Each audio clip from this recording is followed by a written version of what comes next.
Hello student, नमस्ते। अपने YouTube channel chemistry वाला कृष्णा में आपका बहुत बहुत स्वागत है। तो दोस्तों, आज आप जो मॉडल पेपर इनऑर्गेनिक है उनका जो क्वेश्चन करने जा रहे हैं, क्वेश्चन नंबर 3। तो ये क्वेश्चन नंबर बहुत बार एग्जाम के अंदर पूछा जाता है, तो वेरी मोस्ट क्वेश्चन, ऐसे समझ के चलना इसको। तो ऐसे मत समझना कि भाई ये क्वेश्चन नहीं आएगा। तो ये एग्जाम के अंदर 100 में से 100% क्वेश्चन आने की संभावना है। तो ज़्यादा देर नहीं करते हुए आज हम इस टॉपिक को शुरू करते हैं। अगर आप ये नोट्स लेना चाहें तो हमारे व्हाट्सएप नंबर पे आप मैसेज कर सकते हैं और आपको अच्छे वाले नोट्स मिलेंगे। एमएससी प्रीवियस और एमएससी फाइनल के दोनों नोट्स हम प्रोवाइड करवाते हैं। Inorganic, organic, physical, analytical, spectroscopy, सारे के सारे। तो आपको नोट्स दिखाते हैं पहले। तो ये देख सकते हैं आप कितने अच्छे अच्छे नोट्स हैं, एकदम इजी भाषा के अंदर लिखे गए हैं। तो आप आराम से इन नोट्स को पढ़कर अच्छे नंबर ला सकते हैं। बस एक बार आपको कुछ चार्जर लगेंगे और उसके बाद में आपके नंबर अच्छे आ जाएंगे। तो चलिए दोस्तों, शुरू करते हैं आज के हमारे इस टॉपिक की, जिसका नाम है CFT। CFT वैसे तो आप लोग 11वीं 12वीं 10th या BSc में आप आराम से पढ़ के आए हो, फिर भी आपको MSc में ये टॉपिक पढ़ने को मिल ही जाता है। तो देखो, ऑक्टाहेड्रल हम अष्टफलक है, उनके लिए हम ये CFT को पढ़ने जा रहे हैं। क्या है दोस्तों इसका पूरा नाम, वो आप जान लेते हैं। तो इसको हम बोलते हैं क्रिस्टल फील्ड थ्योरी। क्या बोलते हैं इसको? Crystal field theory. तो दोस्तों, ये जो सिद्धांत है सबसे पहले वैज्ञानिक है जिसने दिया था, जिसका नाम है बेथेनी। कब दिया था ये इसमें नहीं दिया है, बट इसके जो निम्न बिंदु है वो हम पढ़ेंगे इस वीडियो के अंदर। तो वीडियो को अंत तक देखें, और अभी तक लाइक नहीं किया है तो एक लाइक ज़रूर कर दें, और चैनल पे नए हो तो सब्सक्राइब जरूर कर लें। तो चलिए दोस्तों, शुरू करते हैं आगे का ये टॉपिक। तो दोस्तों, इसके जो निम्न बिंदु है वो हम पढ़ने जा रहे हैं इस CFT की, और वो किसके लिए हम कर रहे हैं? ऑक्टाहेड्रल के लिए कर रहे हैं। अष्टफलकीय बोलते हैं इसको हिंदी में। क्या बोलते हैं? अष्टफलकीय। तो देखो, हिंदी वाले जो बच्चे हैं उनके लिए तो ये जो नोट्स हैं बहुत अच्छे होने वाले साबित, ये गारंटी के साथ कहता हूँ मैं। हिंदी मीडियम के बच्चों के लिए एकदम सो मज़ा आ जाएगा उनको पढ़ के। और जो इंग्लिश वाले हैं उनको तो इंग्लिश वाले MSc वैसे इंग्लिश में करते हैं, तो लेकिन आपको जो नोट्स हैं वो हिंदी और इंग्लिश दोनों में मिक्स है, और आप एग्ज़ाम में इसी तरह से लिख सकते हैं, कोई दिक्कत ना होगा। अब देखो, पॉइंट 1 को हम समझते हैं इसको। तो दोस्तों, क्रिस्टल जो क्षेत्र सिद्धांत है, इसको हिंदी में बोलते हैं क्रिस्टल क्षेत्र सिद्धांत। CFT का तो नाम होता है हिंदी के अंदर क्रिस्टल क्षेत्र सिद्धांत। तो इसके अकॉर्डिंग हम बात करें दोस्तों, जो केंद्रीय परमाणु होता है लिगेंड, अरे भाई ये क्या हो गया, ये क्या जंजाल हो गया। अब ये तो आप जानते होंगे, जैसे कुछ संकुल लेते हैं, जैसे CU और CN4। तो भाई ये एक पूरा का पूरा क्या आता है, एक हमारा संकुल होता है। तो इस संकुल के अंदर ये जो होती है दोस्तों, इसको हम बोलते हैं केंद्रीय परमाणु या केंद्रीय धातु आयन। क्या बोलते हैं इसको? केंद्रीय धातु परमाणु या आयन बोलते हैं दोस्तों। और ये जो होता है दोस्तों, इसको हम बोलते हैं लिगेंड। क्या बोलते हैं इसको? लिगेंड बोलते हैं। भाई समझ में आ रहा होगा, आराम से बताएंगे, टेंशन कोई करने की बात नहीं है। अब देखो, अब ये जो संकुल है ये क्या करता है, एक बंध के निर्माण, यानी इस पे जो लिगेंड होते हैं उस पे क्या होता है, ये ऋणायन होते हैं ये। और यहाँ पे जो कॉपर है उस पे क्या होता है, यानी माने तो धनायन होता है ये। यानी धनायन कब होता है, ऋणायन कब होता है, ये आप लोग जानते हैं भाई। जिसमें से हम क्या करते हैं, जैसे हमारे इस कॉपर है, इससे क्या कर लिया हमने, एक इलेक्ट्रॉन ने यहाँ से निकाल लिया है, तो यहाँ पे इस पे क्या आ गया, प्लस चार्ज आ गया है, धनायन आ गया, और इसमें इसने दे दिया, तो इसका मतलब यहाँ पे इस पे नेगेटिव चार्ज आ गया। ये बात तो आपने पहले पढ़ चुके हैं, लेकिन नहीं बताए तो मैंने बता दी। अब ये क्या बोलते हैं कि भाई इसकी एक स्ट्रक्चर के नाम समझते हैं इसमें। जैसे हमने क्या लिया, कॉपर को बीच में ले लिया, ये हमारा केंद्रीय, यहाँ पे क्या लिखा है, एक साइनाइड ग्रुप है, यहाँ पे भी क्या एक साइनाइड ग्रुप है, और यहाँ पे भी क्या एक साइनाइड ग्रुप, और यहाँ पे भी क्या है, एक साइनाइड ग्रुप। अब इनके मध्य इस पे तो प्लस है, और इसके मध्य यहाँ पे क्या है, माइनस। अब दोनों के अट्रैक्शन से यहाँ पे आकर्षण बल हो गया, तो ये एक आयन, दोनों आयन है ना, धनायन और ऋणायन, इसको हम बोलते हैं धनायन। क्या बोलते हैं इसको? धनायन। और यहाँ पे वाले इसको हम बोलते हैं ऋणायन, क्योंकि अभी मैं फ़ोन से लिख रहा हूँ तो आप लोगों को समझ में आ जाएगा, कोई दिक्कत नहीं, ऋणायन। अब ये जो बंद होता है, ये बंद कौन सा बोलते हैं हम लोग? इसको आयनिक बंद बोलते हैं दोस्तों। तो ये बोल रहा है पहला पॉइंट कि जो क्रिस्टल क्षेत्र के सिद्धांत अगर हम देखें, तो ये जो केंद्रीय परमाणु है उसके मध्य जो लिगेंड और इनके मध्य होता है वो ये लिगेंड है, और इनके मध्य में दोस्तों क्या पाया जाता है, ये एक आयनिक बंध पाया जाता है। तो समझ में आया, आशा करता हूँ आपको ये पूरा का पूरा ये टॉपिक समझ में आ गया होगा। अब आगे देखते हैं, जिसमें से कुछ सहसंयोजक लक्षण भी उपस्थित होते हैं। तो सीधी सी बात है, सहसंयोजक बंध से बंधा हुआ है तो संयोजक लक्षण भी उपस्थित होंगे। पहला पॉइंट एकदम से समझ में आया होगा, आशा करता हूँ। नया समझ में आया तो फिर से वीडियो को देख के जाके देख सकते हैं। अब दूसरा पॉइंट हम समझते हैं दोस्तों, क्या बोलता है। CFT के अनुसार जो केंद्रीय धातु आयन है वो क्या करता है, धन आयन का कार्य करता है। अरे भाई ये तो मैं बता चुका हूँ आराम से, कोई दिक्कत नहीं है। तथा लिगेंड ऋणायन का कार्य करता है जिससे इन्हें आयनिक बंध बनता है। भाई ये पहला वाला पॉइंट है, फिर से बता देता हूँ, कोई दिक्कत नहीं भाई, डट लो। अरे समझ में आएगा भाई, गारंटी कर से। जैसे वो CU कॉपर को ले लिया, लिगेंड को हम दूसरा कलर से देते हैं क्योंकि मज़ा आएगा, कलर चेंज करते हैं भाई, हमारे घर का काम है कलर का, कोई दूसरे सी जगह से नहीं लाना हमें।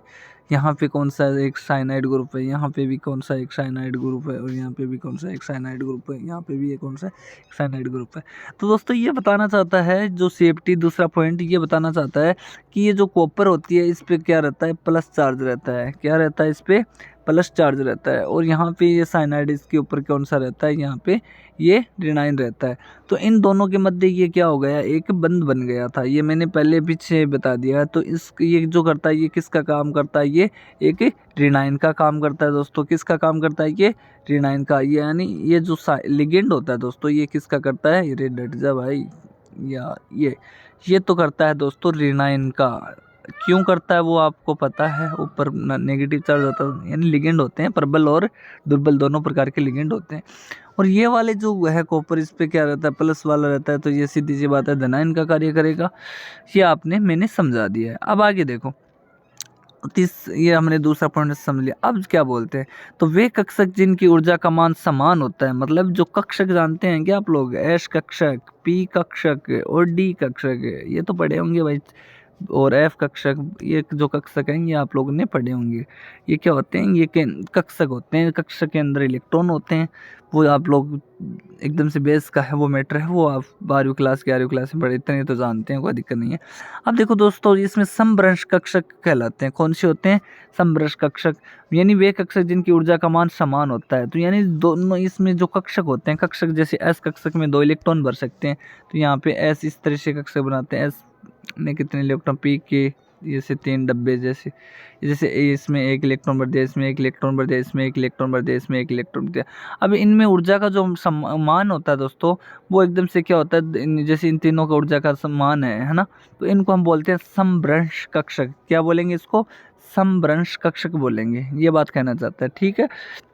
अब इसने D कक्षक की ही बात कर ली कि 3D XY 3D Z अक्ष और 3D X स्क्वायर, ये सारे के सारे हैं, तो इनकी बात कर ली। ये जैसे ये जो होते हैं ना, इनकी जो ऊर्जा ही होती है ना, ऊर्जा, उनकी ऊर्जा एकदम से समान होती है दोस्तों इनकी, D कक्षक की। तो इसलिए इनको हम बोलते हैं समभ्रंश कक्षक। उदाहरण के लिए पूछ ले तो आप बता देना, जो D कक्षक होते हैं उनके 3D XY 3D YZ और 3D X, ये सारे के सारे क्या होते हैं, एक समभ्रंश कक्षक होते हैं दोस्तों। अब आगे देखो, अब चौथा पॉइंट पढ़ लेते हैं भाई। अरे पॉइंट एकदम से इजी भाषा में लिखा गया है, कोई दिक्कत नहीं है। अगर नोट्स लेना चाहें तो फिर से नंबर बता दूंगा आपको भाई, ये हमारे नंबर है, तो इनसे व्हाट्सअप आप कर सकते हैं और आपको नोट्स आपको मिल जाएंगे एकदम से किफ़ायती रेट के अंदर। तो पूरा MSc प्रीवियस का हमने सिलेबस करवाएंगे आपको, कोई दिक्कत नहीं है। और नोट्स इनऑर्गेनिक जितनी भी आपकी जो है टोटल सिलेबस भेजो और आपका PDF प्रोवाइड करो, और ये नोट्स लो और इन्जॉय करो, पढ़ाई करो, मज़ा करो। अब आगे देखो, चौथा पॉइंट हम देखते हैं। तो जो समभ्रंश कक्षक होते हैं उसमें कोई लिगेंड होते हैं दोस्तों, वो इलेक्ट्रॉन युग्म यानी अटैक करते हैं। मतलब ये जो है ना पूरे के पूरे ये समभ्रंश कक्षक, इसमें जो लिगेंड मैंने बताया था CN, तो इसमें CN लिगेंड के जो इलेक्ट्रॉन जैसे यहाँ पे नेगेटिव, तो वो क्या करता है, इस पे एकदम से अटैक करना पसंद करता है। तो अटैक करेगा तो क्या होगा, तो यहाँ पे जो कक्षक होंगे वो 2 भाग में विभक्त हो जाएंगे।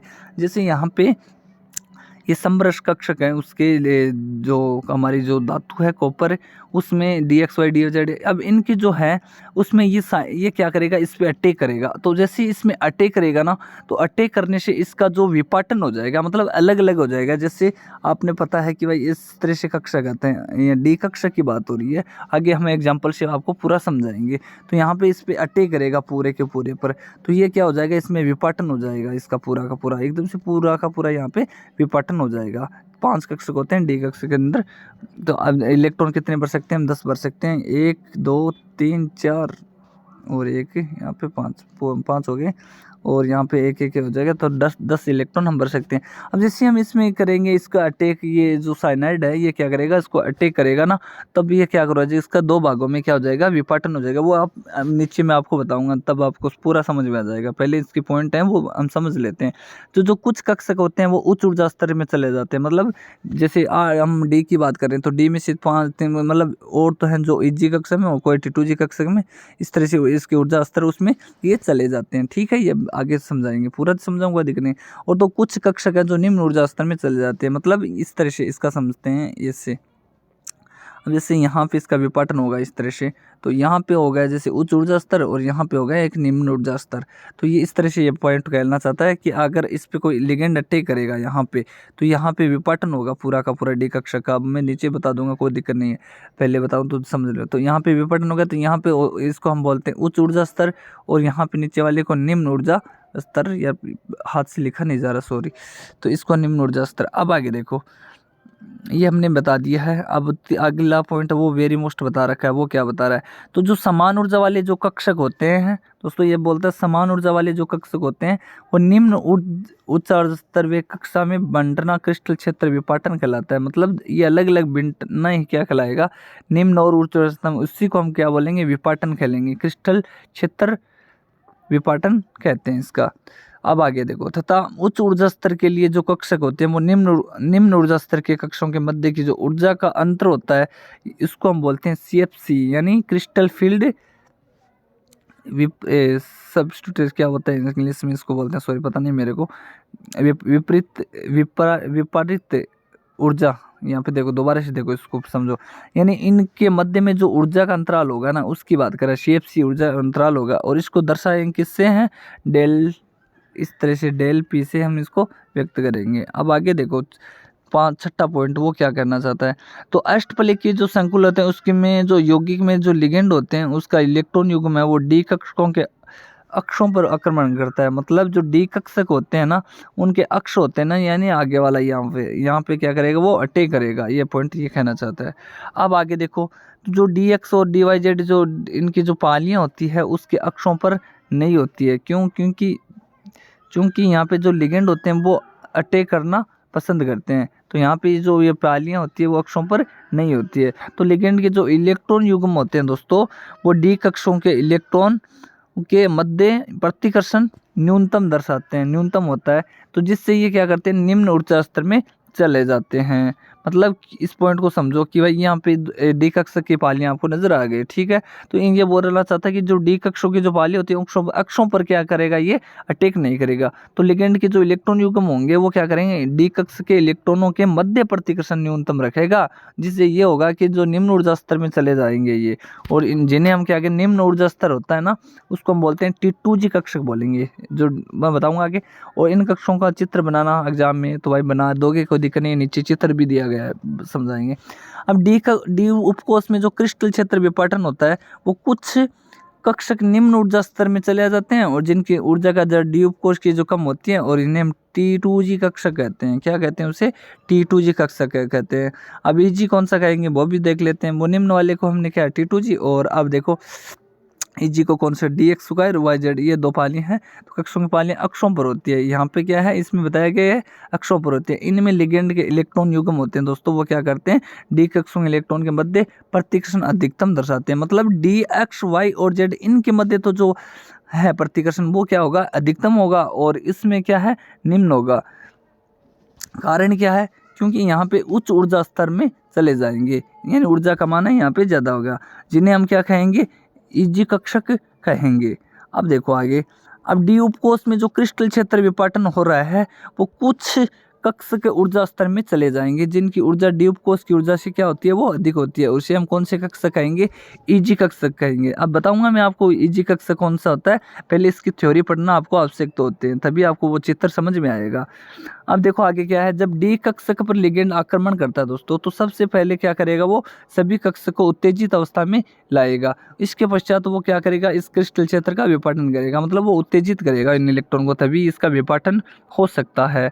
अब अगले देखो, तो जो डी कक्षकों के जो विपाटन में से Eg कक्षकों की जो ऊर्जा होती है वो कितनी होती है, Eg वालों की, उसकी होती है दोस्तों यहाँ पे +0.6 del 0 ऊर्जा होती है और वर्दी होती है, जबकि T2G कक्षों की ऊर्जा होती है वो होती है -0.4 डेल जीरो ऊर्जा की इसमें कमी होती है। अब आगे देखो T2G तथा EG कक्षों के जो ऊर्जा के अंतर होता है उसको हम डेल जीरो से हम इसको डिनोट करेंगे, और यहाँ पे डेल जीरो को हम क्या बोलते हैं, ऑक्टाहेड्रल बोलते हैं, अष्टफलकीय। अब देखो किस तरह से यहाँ पे एक आपको डायग्राम बनाया गया है। दी कक्षों क्रिस्टल क्षेत्र में ऊर्जा का निम्न प्रकार से हम समझा सकते हैं। तो भाई समझना इसको, इस चित्र को, वेरी मोस्ट क्वेश्चन है। अब भाई जैसे हमारा यहाँ पे एक ये हमारा डी कक्षक है, कितने डी कक्षक में कितने होते हैं कक्षक, 1 2 3 4 5, और 5 इलेक्ट्रॉन, यानी एक एक डबल डालेंगे इलेक्ट्रॉन इसमें तो डबल आ जाएगा, तो कितने हो जाते हैं, सीधी सी बात है 10 इलेक्ट्रॉन हम डी कक्षक में भर सकते हैं। अब यहाँ पे इसको इस तरह से इसने दर्शाया है, कलर चेंज करते हैं, कोई बात नहीं, घर की काम है। तो यहाँ पे ये जो है इसमें डी कक्षक के 5 है, तो इसमें से ये पूरे के 5 में से यहाँ पे इसका क्या हो जाएगा, विपाटन हो जाएगा। विपाटन किस तरह से होता है वो देखो। तो यहाँ पे इसने क्या किया, इसका विपाटन किया। तो विपाटन करने के बाद में यहाँ पे इस तरह से ये बन चुके हैं। ये जो कक्षक है ये क्या आ गए हैं, EG वाला, यानी निम्न ऊर्जा स्तर के अंदर चला गया। तो ये वाला क्या हो गया, यहाँ पे नीचे आ गया। तो dxy dy z, अब इसमें जो वर्तिकर्षण बताया है वो क्या बताया है एकदम से। अब हम बात करते हैं EG वाले की। तो EG कक्षक के इनके मध्य में जो प्रतिकर्षण बताया दोस्तों वो क्या बताया है, आपको पता होना चाहिए, अगर नहीं पता है तो हम बता देते हैं। तो इनमें जो क्या बोलते हैं प्रतिकर्षण वो बताया गया है, वो आपको दिखा देते हैं यहाँ पे। यानी यहाँ पे अटैक करेगा, प्रतिकर्षण न्यूनतम होता है इसके अंदर। किसका न्यूनतम अभी, हाँ इसका ये dxyz का, इस EG कक्ष का ही, T2G का, सॉरी T2G का है ये न्यूनतम। ये T2G हमारा ये वाला, ये तो EG है और ये T2G है, इसका न्यूनतम होता है और इसका अधिकतम होता है, याद रखना इसको। इसका क्या होता है न्यूनतम और इसका क्या होता है अधिकतम, ठीक है।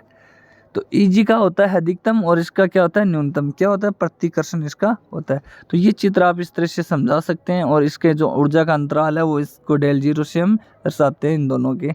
और इसमें प्लस में होते हैं +3/5, और इसका कितना होता है -2/5। तो ये इसमें इसका जो मान रहता है दोस्तों, ये जरूर डायग्राम बना के आना आप लोग, तभी आपके नंबर आएंगे ये वाले पूरा का पूरा। तो ये होता है T2G, ठीक है। तो दोस्तों ये आज का ये टॉपिक आपको कैसा लगा कमेंट करके ज़रूर बताएं, और अगर चैनल पर नए हो तो सब्सक्राइब जरूर कर लें। सब्सक्राइब करने से ये होगा कि जो भी हम हमेशा की वीडियो डालेंगे वो आपके पास सबसे पहले पहुंचेंगे। तो आज का ये टॉपिक आपको कैसा लगा कमेंट करके ज़रूर बताएं, और थोड़ा सा भी आपको अच्छा लगा तो कमेंट कर दें और लाइक कर दें। और चैनल जो हमारे नोट्स लेना चाहें तो हमारे व्हाट्सअप नंबर है, उस पर आप मैसेज कर सकते हैं। ये नंबर है हमारे, इस पे आप मैसेज करो बेझिझक, आपको नोट्स प्रोवाइड करवा दिए जाएंगे। तो नोट्स दिखा देते हैं आपको, ये देखो वेरी मोस्ट क्वेश्चंस मैंने यहाँ पे इस PDF से आपको समझाए हैं। तो और भी हमारे जो लेक्चर हैं वो देखना चाहें तो देख लेना। ये देखो नोट्स पूरे के पूरे नोट्स हैं, आपको अच्छी भाषा के अंदर, अच्छी राइटिंग के अंदर ये समझाए गए हैं। तो लेना चाहें तो एक बार ज़रूर हमारे चैनल पर आना, सॉरी व्हाट्सएप पे आना। Thank you so much.